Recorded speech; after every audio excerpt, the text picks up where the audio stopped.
Charles law में हम already पढ़ चुके हैं उसकी स्टेटमेंट और उसकी मैथमेटिकल एक्सप्लेनेशन।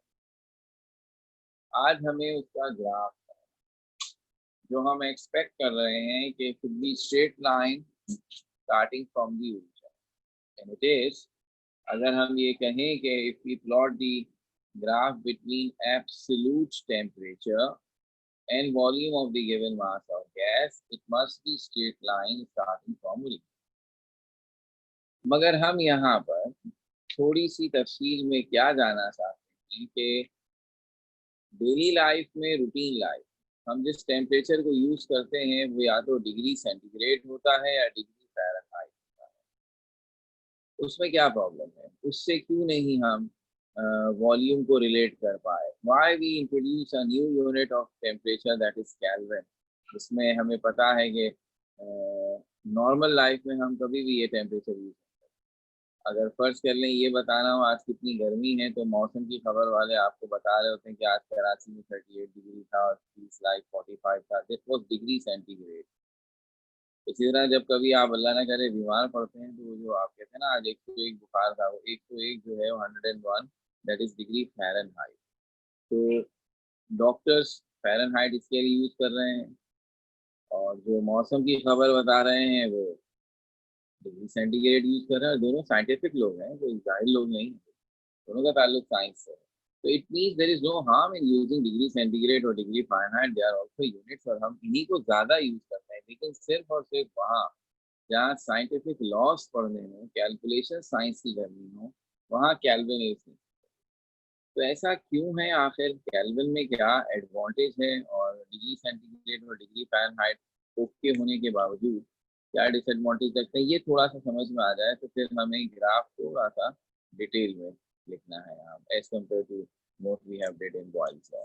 तो सबसे पहली बात आपसे बात करते हैं कि जो यूनिट सबसे पहले बनाए गए थे वो डिग्री सेंटीग्रेड और डिग्री फ़ारेनहाइट। तो अब डिग्री फ़ारेनहाइट जो है वो ब्रिटिश इंजीनियरिंग सिस्टम वालों ने बनाया था, इसलिए हम डिग्री सेंटीग्रेड की एग्जाम्पल से बात कर लेते हैं, एक एग्जाम्पल से, ताकि बात मुख्तसर भी रहे और समझ में भी आ जाए। बात यह है कि टेम्परेचर मेजर करता है हीट की इंटेंसिटी को, हीट की शिद्दत को, लेवल ऑफ हीट को, यानी हीट एनर्जी जिसे आप फील करते हैं वो हीट एनर्जी किसी जगह पर किस लेवल की है, किस शिद्दत की है, किस इंटेंसिटी की है, टेम्परेचर बताएगा। मिसाल के तौर पर आप यूँ कह दें कि ये जगह जो है यहाँ टेम्परेचर 30 है और ये जगह का टेम्परेचर 40 है, तो हमें समझ आ जाएगा कि 40 वाले में हीट की इंटेंसिटी ज़्यादा है, जिसका गर्मी वाली जगह है। बस नंबर की वजह ये शो हो जाता है। अब जब हमें ये हुआ कि हम इस हीट इंटेंसिटी को यानी कि टेम्परेचर को मेजर करें, तो यार किसी भी चीज को मेजर करते हैं तो गिनती जीरो से शुरू होती है और जीरो का मतलब होता है स्टार्टिंग पॉइंट। ठीक है ना? तो 0 डिग्री सेंटीग्रेड किस टेम्परेचर को कहना चाहिए था? जिस टेम्परेचर पर हीट नहीं होती। जब हीट नहीं होती तो टेम्परेचर भी जीरो हो गया, हीट जीरो टेम्परेचर जीरो। ठीक है ना? अच्छा, अब हमने कहा कैसे पता चले वो कौन सा टेम्परेचर है जिस पर हीट जीरो हो जाती है? तो हमने कहा इसके लिए जरूरी है कि आप ये सोचिए, सब फंडामेंटल बातें बता रहा हूँ कि हीट कहते किसको हैं?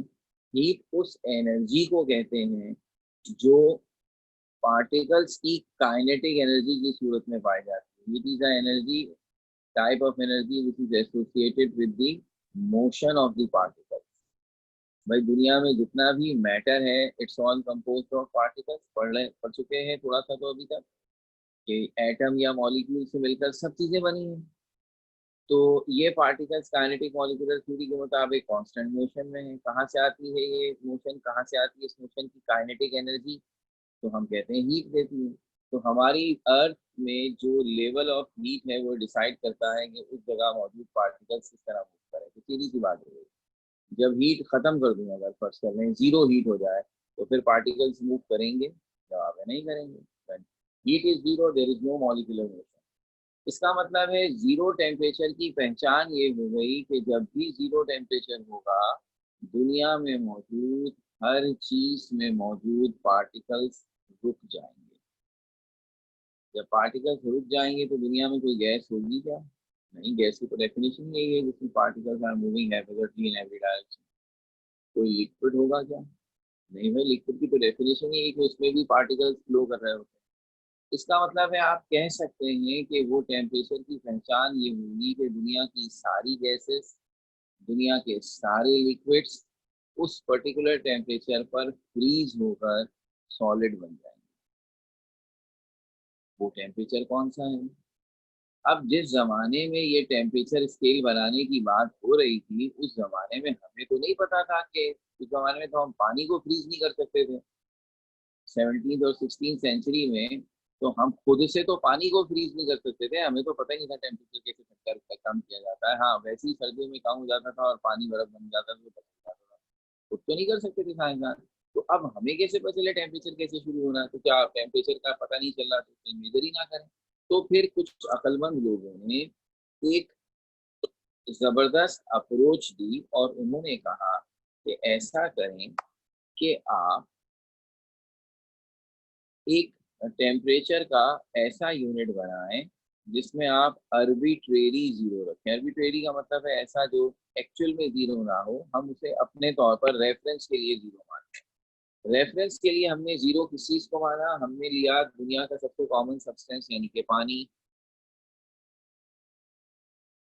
और हमने कहा जिस टेम्परेचर पर पानी फ्रीज होकर सॉलिड बनता है, या सॉलिड आइस बर्फ जो है वो पिघल कर पानी बनती है, यानी कि बर्फ का मेल्टिंग पॉइंट या पानी का फ्रीजिंग पॉइंट, उसको हमने सपोज कर लिया। सपोज, याद रखिएगा मैं लफ्ज इस्तेमाल कर रहा हूँ।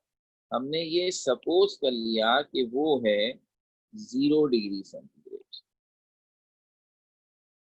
डिग्री सेंटीग्रेड स्केल बन रहा है। क्या सपोज हो गया? ए फ्रीजिंग पॉइंट ऑफ वाटर। अब ये याद रहे, freezing point of water he melting point of ice है। दोनों 0 डिग्री सेंटीग्रेड होते हैं। मेल्टिंग पॉइंट ऑफ आइस, तो ये 0 डिग्री, हमने इसको जीरो फर्स्ट कर लिया। मैं क्यों कह रहा हूँ फर्स्ट कर लिया? इसलिए कह रहा हूँ भाई कि जो जीरो का असल मतलब है उसके मुताबिक जीरो टेम्परेचर पर तो हीट जीरो हो जानी चाहिए। तो जब हीट जीरो हो जानी चाहिए तो पानी ही नहीं, दुनिया की हर चीज फ्रीज हो जाए। तो जिस वक्त 0 डिग्री सेंटीग्रेड होता है, कराची में तो खैर कभी नहीं हुआ, लेकिन आपने अक्सर ने एक्सपीरियंस भी किया होगा, सर्दियों में मरी वगैरह में और दुनिया के आधे हिस्से में टेम्परेचर 0 डिग्री से नीचे भी चला जाता है। तो लोग सांस ले रहे होते हैं, इसका मतलब है हवा में ऑक्सीजन होती है, तो ऑक्सीजन तो फ्रीज नहीं हुई। तो मैंने क्या कहा था, असल जीरो वो होगा जिस पर दुनिया की हर चीज फ्रीज हो जाए। तो इसका मतलब है ये असली जीरो नहीं है, ये हमने अपनी तरफ से सपोज कर दिया है।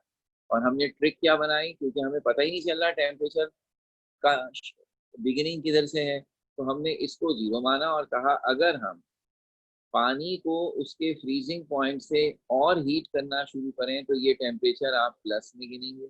अब 1 degree centigrade plus 2 degree centigrade या 100 डिग्री सेंटीग्रेड या इस तरह। तो पानी के फ्रीजिंग पॉइंट से ज्यादा अगर हीट कर दी जाए, टेम्परेचर कर दिया जाए, तो प्लस में गिना जाएगा। और अगर किसी तरह हम पानी के फ्रीजिंग पॉइंट से भी टेम्परेचर को कम कर दें तो उसे हम माइनस में गिनेंगे। -1 डिग्री सेंटीग्रेड, -2 डिग्री सेंटीग्रेड, या कह दें -10 डिग्री सेंटीग्रेड, या और कम कर दें -100 डिग्री सेंटीग्रेड वगैरह वगैरह। ये हमने डिग्री सेंटीग्रेड में लॉजिक अपनाई कि कोई फर्क नहीं पड़ता अगर आपको ये नहीं पता चल रहा कि टेम्परेचर शुरू कहाँ से हो रहा है। आप रेफरेंस लीजिए पानी के फ्रीजिंग पॉइंट को। जो टेम्परेचर उस फ्रीजिंग पॉइंट से ज्यादा होगा वो प्लस में लेंगे और जो उससे कम होगा वो माइनस में। अब हमें नहीं पता कि आप माइनस में कितना पीछे जा सकते हैं और किस टेम्परेचर से कम टेम्परेचर नहीं हो सकता।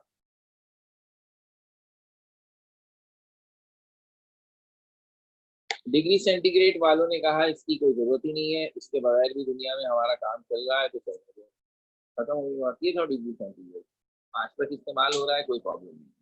लेकिन इसका सिर्फ एक डिसएडवांटेज था, हमें ये नहीं पता चल रहा था कि माइनस में हम कितना पीछे जा सकते हैं। साइंसदान इस बात की कोशिश कर रहे थे। तो ये जो चार्ल्स थे इन्होंने ये कहा कि आपने खुद कहा है कि वो टेम्परेचर सबसे कम होगा या कहिए जीरो होगा असल में, एक्चुअल में, जिस टेम्परेचर पर सिर्फ पानी नहीं, दुनिया की हर चीज फ्रीज होकर सॉलिड बनता है। तो इसका मतलब है दुनिया की सारी गैसेस उस टेम्परेचर पर ठंडी होकर पहले लिक्विड और ठंडी होकर सॉलिड बनती है। तो उसने ये सोचकर एक अजीबोगरीब लॉजिक दी, और वो लॉजिक क्या थी? वो लॉजिक ये थी कि उसने ग्राफ बनाया और एक्स एक्सिस पर लिया टेम्परेचर इन डिग्री सेंटीग्रेड और वाई एक्सिस पे लिया वॉल्यूम ऑफ एनी गैस। अब याद रहे, टेम्परेचर इन डिग्री सेंटीग्रेड हम अपनी डेली लाइफ में यूज भी करते हैं, उससे कोई फर्क नहीं, बेहतरीन टेम्परेचर का यूज है। सिर्फ प्रॉब्लम क्या है कि चूंकि इस टेम्परेचर से ये नहीं पता चल रहा कि मिनिमम वैल्यू क्या है, इसलिए इस टेम्परेचर को साइंटिफिक लॉज में इस्तेमाल नहीं किया जा पाता। और जब हम ग्राफ बनाते हैं किसी भी गैस के वॉल्यूम और डिग्री सेंटीग्रेड के साथ, तो volume of gas temperature in degree centigrade से डायरेक्टली प्रोपोर्शनल नहीं है। इसलिए इसका जब ग्राफ बनाएंगे तो स्ट्रेट लाइन तो आएगी, मगर वो स्ट्रेट लाइन ओरिजिन से शुरू नहीं है। तो अब आप याद रखेंगे कि अगर दो चीजों के दरमियान ग्राफ स्ट्रेट लाइन आए और वो ओरिजिन से शुरू हो तो ये डायरेक्टली प्रोपोर्शनल है। और अगर वो ओरिजिन से शुरू ना हो, किसी और जगह से एक्स या वाई एक्सिस से किसी और पॉइंट से शुरू हो रही हो, तो इसका मतलब है वो आपस में डायरेक्टली रिलेटेड है। डायरेक्टली रिलेटेड में क्या होता है कि एक चीज की वैल्यू बढ़ाने से दूसरी चीज की वैल्यू बढ़ती तो है, मगर उसी प्रोपोर्शन से नहीं बढ़ती, वो बस रैंडमली बढ़ती। तो इसका मतलब है अगर आप डिग्री सेंटीग्रेड में टेम्परेचर बढ़ाते हैं तो गैस का वॉल्यूम बढ़ता है, मगर प्रोपोर्शनल वाले अंदाज से नहीं बढ़ता है। कि अगर आपका टेम्परेचर था 20 डिग्री सेंटीग्रेड, आपने डबल करके 40 डिग्री सेंटीग्रेड कर दिया, तो चूंकि टेम्परेचर डिग्री सेंटीग्रेड में डबल हुआ है तो वॉल्यूम डबल नहीं होता, बस बढ़ जाता है। इसलिए मैं इसे डायरेक्टली प्रोपोर्शनल तो नहीं कह सकता। तो चार्ल्स ने ये बात देखी कि जब वो डिग्री सेंटीग्रेड के साथ टेम्परेचर का यूनिट लेता है और वॉल्यूम ऑफ गैस का ग्राफ बनाता है, तो ग्राफ कुछ ऐसा आता है। स्ट्रेट लाइन तो आ रही है ना, लेकिन ये स्ट्रेट लाइन वाई एक्सिस से शुरू हो रही है, ओरिजिन से नहीं हो रही। ओरिजिन तो ये होता है ना जहाँ दोनों की वैल्यू जीरो हो जाती है, ओवर हियर, जिसको मैं ओ कह रहा हूँ। तो अब क्या होगा?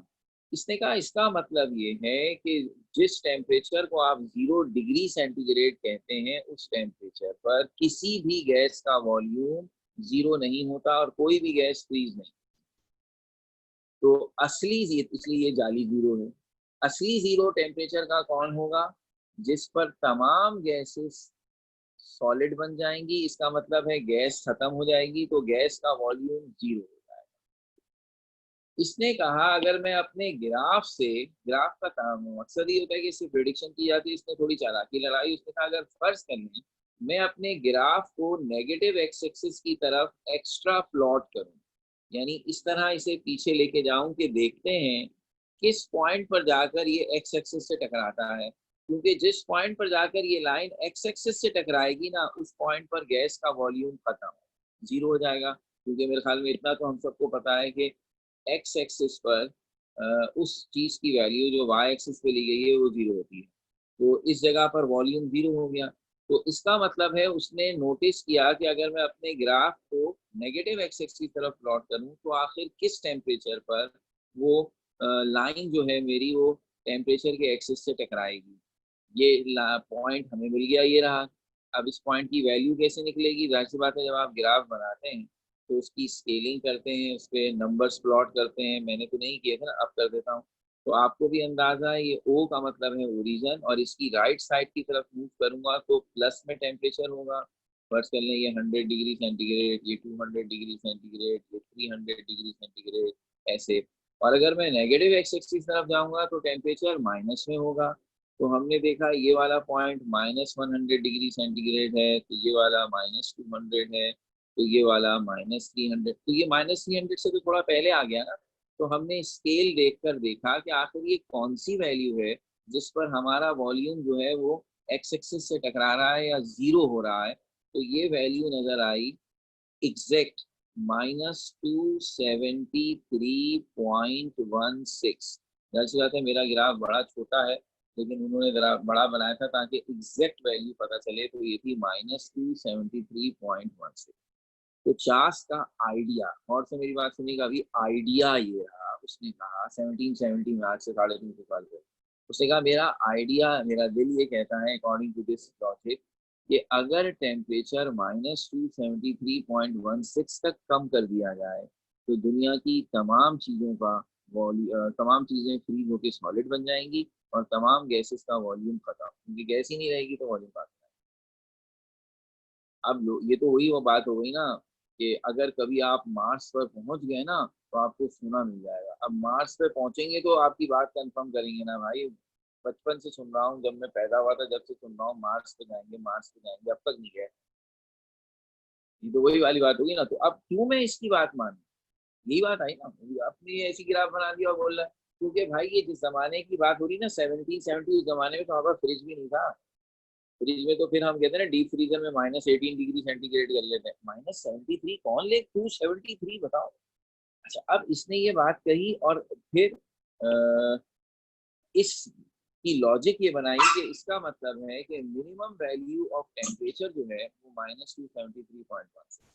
अगर आप टेम्परेचर यहाँ से गिनेंगे, यानी इस टेम्परेचर को अपना जीरो कहें और यहाँ से वैल्यू गिनना शुरू करें, तो ये कंप्लीट टेम्परेचर होगा। ये है असली तरीका टेम्परेचर मेजर का। आपने जो टेम्परेरी बनाया था कि पानी के फ्रीजिंग पॉइंट को रेफरेंस बना लीजिए, उससे भी काम चल रहा है। लेकिन साइंस के लॉस के लिए आपको चाहिए कि टेम्परेचर कहाँ से शुरू करें, -273.16 से। तो हमने तय किया कि इस टेम्परेचर को नया यूनिट दे देते हैं और इसे कहते हैं 0 केल्विन। तो -273.16 को डिग्री सेंटीग्रेड को हमने कहा 0 केल्विन। इसका मतलब ये हुआ कि अब हर टेम्परेचर जो कि डिग्री सेंटीग्रेड में होगा उसे अगर केल्विन में कन्वर्ट करना हो तो उसमें ये फैक्टर ऐड कर दिया जाएगा। तो अगर अब मेरे पास टेम्परेचर है, फर्स्ट कर लें 10 डिग्री सेंटीग्रेड, और मैं उसे केल्विन बनाना चाहता हूँ, तो मैं उसमें 273.16 ऐड करूंगा। वो 283.16 केल्विन बनता है। तो ये हो गया। जब इसने ऐसा किया तो उसने नोटिस किया कि अब अगर आप केल्विन के टेम्परेचर को और डिग्री सेंटीग्रेड और वॉल्यूम ऑफ द गैस के दरमियान ग्राफ बनाते हैं तो आप देख लीजिए आपको स्ट्रेट लाइन मिलेगी जो 0 से शुरू। अब ये बात इसने तो कह दी, लेकिन हम क्यों माने इसकी बात? ये तो मुझे आधी बात तो पल्ले भी नहीं पड़ रही कि क्या अजीब अजीब बातें कर रहा है।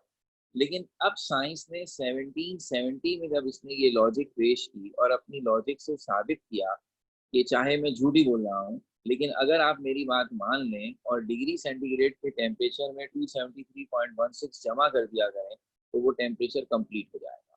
और फिर अगर आप उस टेम्परेचर को डबल करेंगे, वॉल्यूम डबल हो जाएगा, टेम्परेचर ट्रिपल करेंगे, वॉल्यूम ट्रिपल हो जाएगा, और करके दिखा दिया। तो यहाँ तक तो बच्चों लोगों ने कहा हाँ सही है, लेकिन हम ये क्यों मान लें कि ये टेम्परेचर सबसे लोएस्ट है? मतलब जिद पे आ गए लोग, हम तो -273 भी क्या -274 भी करके दिखा देंगे। तो जनाब वो दिन है और आज का दिन है। हजारों दफा हमने कोशिशें की टेम्परेचर को कम करके इस लेवल तक जाने की। तो आपकी इत्तला के लिए अल्हम्दुलिल्लाह 14-15 साल पहले हम इसमें कामयाब हो गए। सोचिए वो बात जो चार्ल्स ने अपने ग्राफ के जरिए आज से तकरीबन 350 साल पहले कही थी, बिल आखिर हमने उसे साबित किया और हमने ये टेम्परेचर -273.16 अचीव किया और प्रूफ किया। लेबोरेटरी के अंदर ऐसी बात है कि गैस इस टेम्परेचर पर हीट 0 हो जाती है और सारी चीजें ठीक हो जाती है और इससे कम टेम्परेचर नहीं हो सकता। इसका मतलब है ये है लीस्ट टेम्परेचर, इसको कहो 0। आपने 0 डिग्री सेंटीग्रेड तो पानी के फ्रीजिंग पॉइंट को कह दिया था ना, लेकिन 0 केल्विन असली 0 है जो है फ्रीजिंग पॉइंट ऑफ एवरीथिंग। उसके बाद कोई चीज नहीं है। ये बात थ्योरेटिकली चार्ल्स लॉ के जरिए चार्ल्स ने बताई थी और प्रैक्टिकली अब हमने इसे साबित कर दिया है। अब इसमें हमें देखा, तो अब आप सोचिए जब अब साबित किया होगा इतनी एडवांस टेक्निक्स और सब कुछ करने के बाद, तो चार्ल्स को कितना अप्रिशिएट किया गया होगा कि उसने इतने अरसे पहले थ्योरेटिकली ये इतनी जबरदस्त बात पेश की। ये छोटा सा बैकग्राउंड मैंने कहा आपको बताऊं, लेकिन अब लिखेंगे कैसे इम्तिहान के लिए जरा ग्राफिकल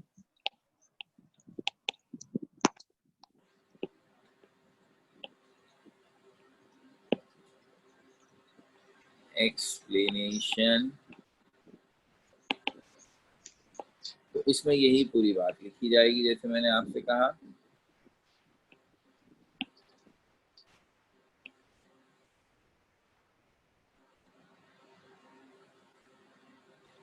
सबसे पहले आप कहेंगे when we plot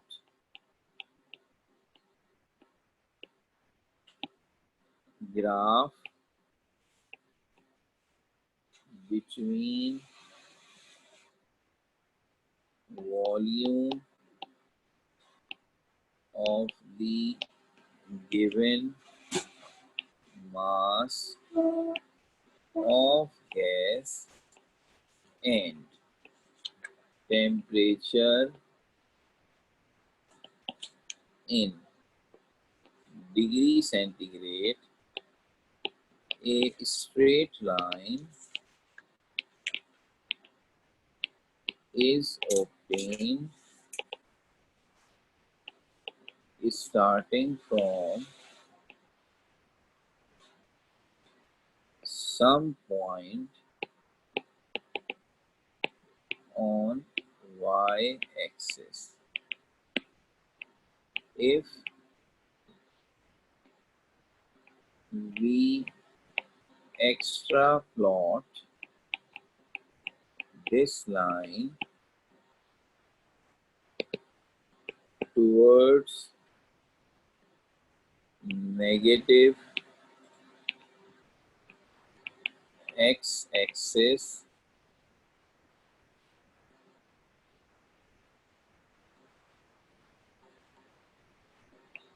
it intercepts the negative x-axis at minus 273.16 degrees centigrade. This temperature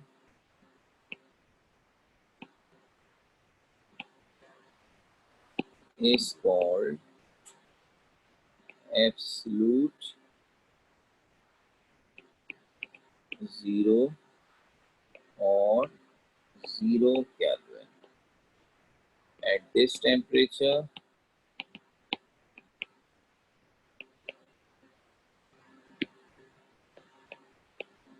volume of all gases is considered practically zero. ये हमने पहले लाइन लिख दी कि भाई हम डिग्री सेंटीग्रेड और वॉल्यूम के साथ अगर ग्राफ बनाते हैं स्ट्रेट लाइन तो आता है, लेकिन वाई एक्सिस से शुरू हो रहा होता है। जब हम उस लाइन को आगे तक नेगेटिव एक्सिस तक बढ़ाते हैं तो वो माइनस 273.16 पर एक्स एक्सिस से इंटरसेप्ट करता है।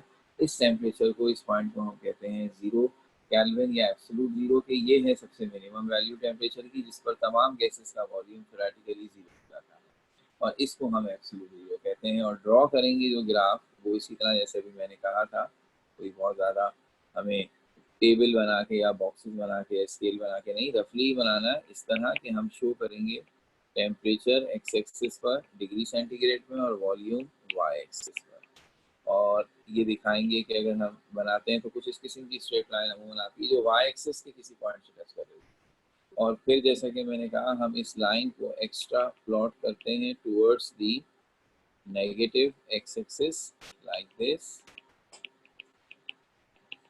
और सम पॉइंट पर ये एक्स एक्सिस के साथ टच करती है। इस पॉइंट को जिसको ये एक्स एक्सिस पे टच कर रही है हमने एस्टिमेट किया है, क्योंकि ये जीरो है, राइट साइड पर प्लस में है, लेफ्ट साइड पर माइनस में है। It's minus 273.16 degree centigrade. तो एक लिहाज से आप यूं कहेंगे कि जब आपको अंदाज़ा हो गया कि ये है असल स्टार्टिंग पॉइंट, तो आपको अपना वाई एक्सिस ही यहाँ रखना चाहिए। यहाँ से टेम्परेचर शुरू करेंगे तो फिर आपका स्ट्रेट लाइन आएगा और ये आपका नया और असली ओरिजिन है। ओरिजिन पर एक्स और वाई एक्सिस की वैल्यू जीरो होती है ना, तो इधर वॉल्यूम भी जीरो है और टेम्परेचर भी असली जीरो यहाँ पर है। ये माइनस 273 को हमने 0 केल्विन का। ठीक है, ये जो 0 डिग्री सेंटीग्रेड है ये हमने एक तरह से रेफरेंस के लिए सपोज किया हुआ था 0, लेकिन असली 0 है। तो ये सिर्फ आप ग्राफ बनाएंगे और कुछ नहीं बनाएंगे। इस तरह दोनों बातें कवर हो गई कि ग्राफिकल एक्सप्लेनेशन भी हो गई और आपको अंदाज़ा ये हुआ कि चार्ल्स का असल कारनामा ये था कि उसने अपने लॉ में जिस एब्सोल्यूट टेम्परेचर का तस्करा किया है उसका आइडिया भी इसी ने दिया था, और इसका लॉ दरअसल इस आइडिया का पहला सबूत था। देखिए ना, जब तक आपने ये टेम्परेचर प्रैक्टिकली ऑब्जर्व नहीं किया या कहिए आपने इसकी हर चीज़ परख नहीं ली, जो कि अभी कुछ अर्से पहले हुई है, तो एक आम आदमी की नज़र में तो बात कंफर्म ही नहीं हुई ना, अब हो गई कंफर्म। तो पिछले 300-350 सालों के दौरान तो ये डाउटफुल थी, नहीं डाउटफुल नहीं थी। अगर हम किसी चीज़ को उस वक्त तक मानते नहीं हैं जब तक हम उसका कॉन्क्रीट प्रूफ ना देख लें, तो उस वक्त तक रिजेक्ट भी नहीं करते जब तक हम उसका कोई कॉन्क्रीट प्रूफ ना देख लें। तो इस मामले में क्या था कि ना हमारे पास इस बात का सबूत था कि -273.16 एब्सोल्यूट जीरो टेम्परेचर ही है, और ना इस बात का सबूत था कि नहीं है। इनफैक्ट ये टेम्परेचर वाकई एब्सोल्यूट टेम्परेचर बनता है, इसके हक में प्रूफ्स तो आते थे। जैसे अब चार्ल्स ने कहा, देखिए आप डिग्री सेंटीग्रेड में टेम्परेचर डबल करते हैं तो वॉल्यूम डबल नहीं होता, लेकिन केल्विन में डबल करते हैं तो हो जाता है। तो इसी तरह और भी साइंटिफिक कैलकुलेशन में हमें ये लॉजिक बड़ी कामयाबी से सही आंसर दे रही थी, तो इसका मतलब इसमें कुछ तो दम है। तो इसके लिए हक में वोट ज़्यादा थे और इसके खिलाफ नहीं थे, और फिर जब हमने इसे कंफर्म कर दिया तो इसलिए ख़त्म हो गया। तो अब ये तीन बातें हो गई, चार्ल्स लॉ की स्टेटमेंट और मैथमेटिकल एक्सप्लेनेशन लास्ट टाइम हो गई थी, और अभी हमने आपके सामने इसकी ग्राफ की एक्सप्लेनेशन कर दी। अब चौथे नंबर पर क्या चीज़ आखिरी जो बात होती है वो क्या थी, वो है explanation from KMT.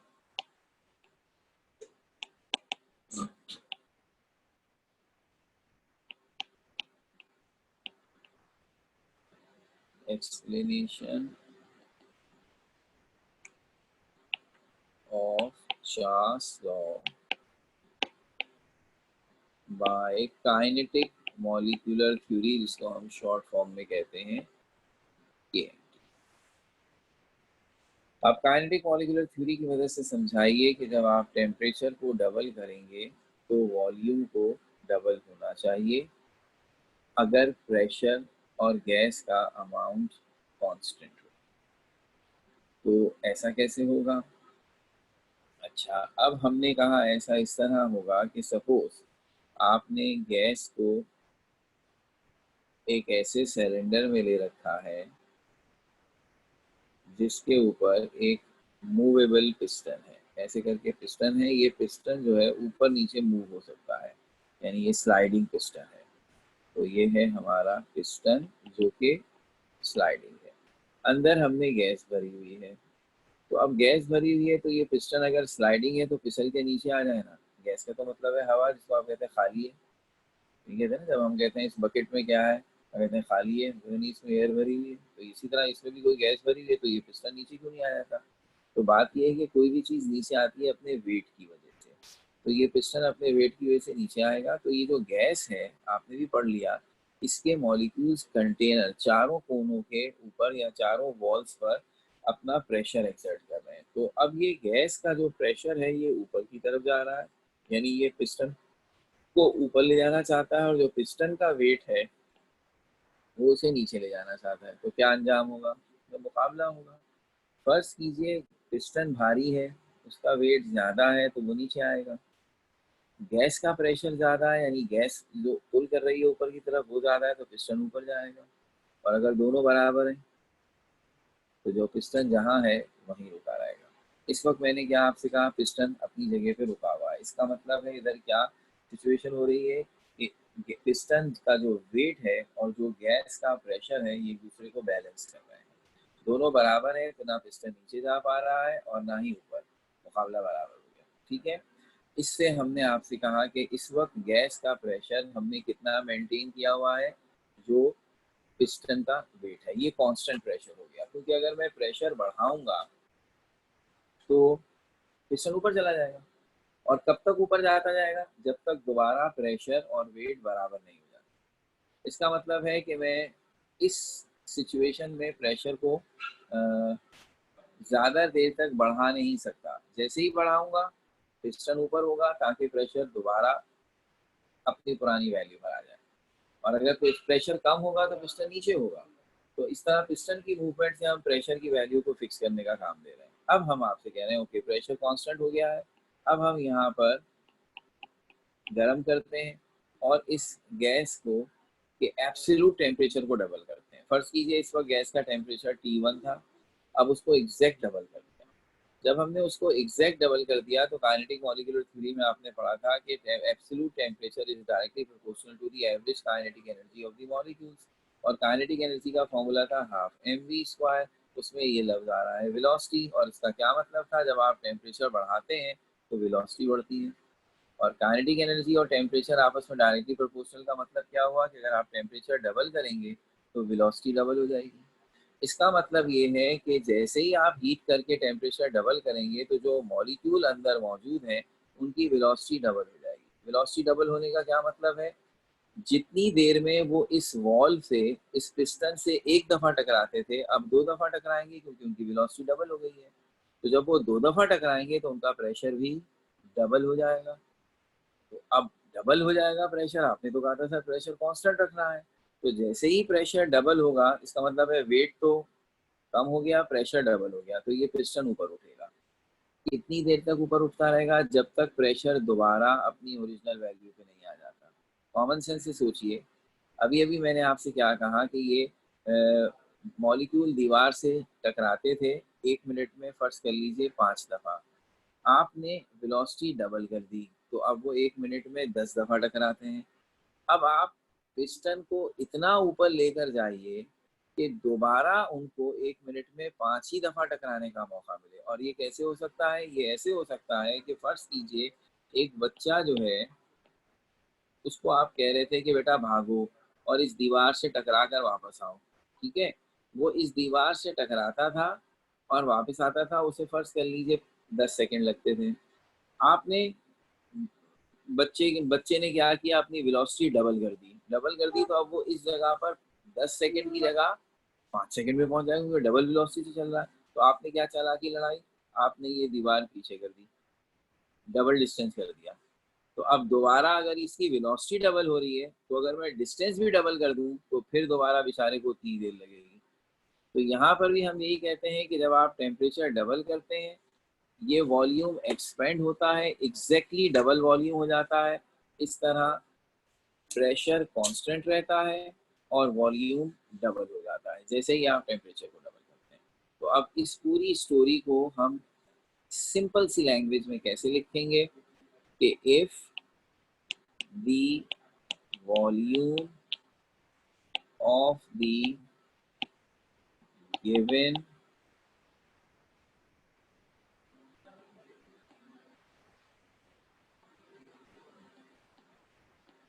if the absolute temperature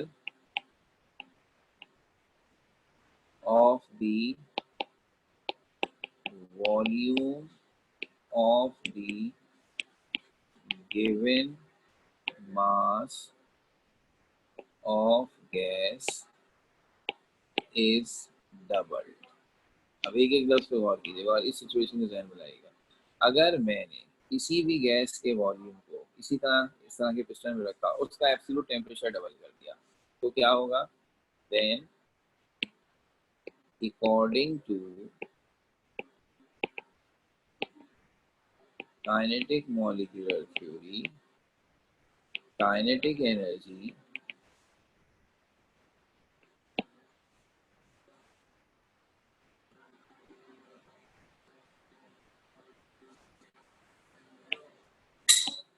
and velocity of molecules becomes doubled। पहला इम्पैक्ट ये होगा कि हमारे मॉलिक्यूल्स जितनी वेलोसिटी से मूव कर रहे थे वो वेलोसिटी डबल हो जाएगी। अगर वो वेलोसिटी डबल हो जाएगी तो वो जितनी दफ़ा आपने कंटेनर की दीवारों से टकराते थे वो डबल दफ़ा टकराएंगे। जब वो डबल दफा टकराएंगे तो बेसिकली उनका प्रेशर डबल होने लगेगा। तो अगर फर्ज कर लीजिए ये पिस्टन ऊपर उठकर अपना वॉल्यूम डबल नहीं करेगा तो गैस का टेम्परेचर बढ़ाने से उसका प्रेशर डबल हो जाएगा।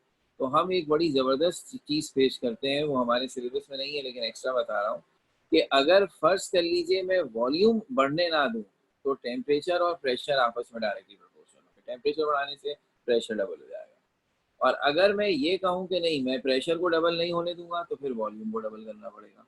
तो इसका मतलब है कि अगर टेम्परेचर डबल किया गया then according to kinetic molecular theory kinetic energy and velocity of the molecules becomes doubled which tends, जो कोशिश करेंगे to double the pressure of gas in order to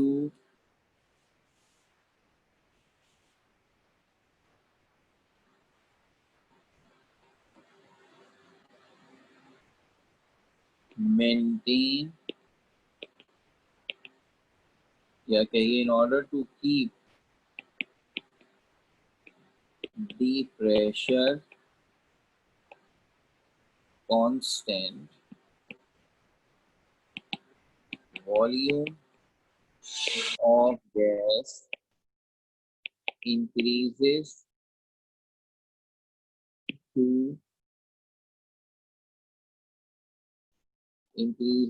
exactly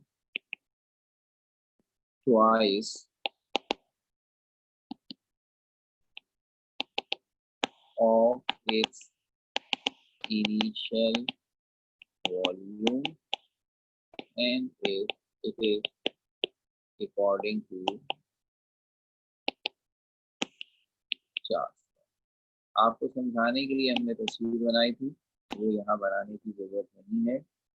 अलबत्ता ये पूरा पैराग्राफ छोटा सा है लेकिन इसमें हर बात क्लियरली लिखी गई है कि अगर आपने टेम्परेचर बढ़ाया किसी भी गैस का एब्सोल्यूट टेम्परेचर तो काइनेटिक मॉलिक्यूलर थ्योरी के मुताबिक टेम्परेचर बढ़ाने से काइनेटिक एनर्जी और वेलोसिटी डबल होती है।